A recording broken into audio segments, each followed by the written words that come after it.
tu també?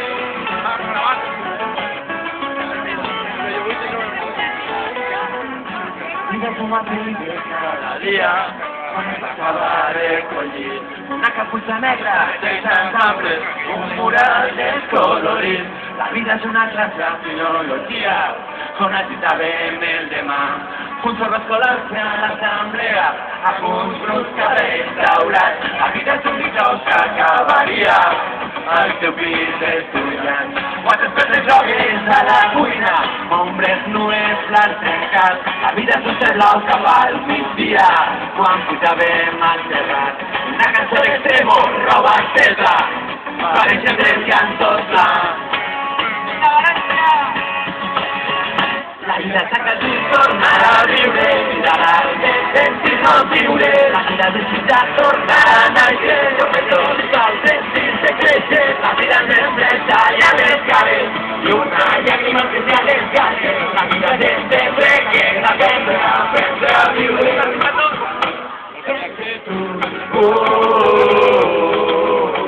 La vida sempre tu. Un poc més, un poquet. La vida sempre tu. La vida sempre tu.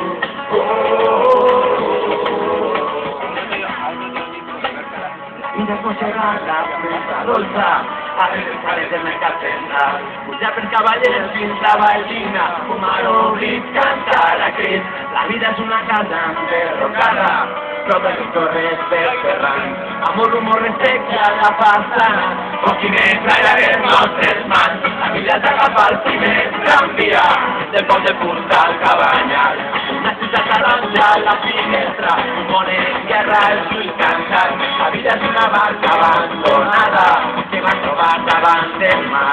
Sentir-nos tots els naufrags a la platja, l'últim cop que em vas mirar.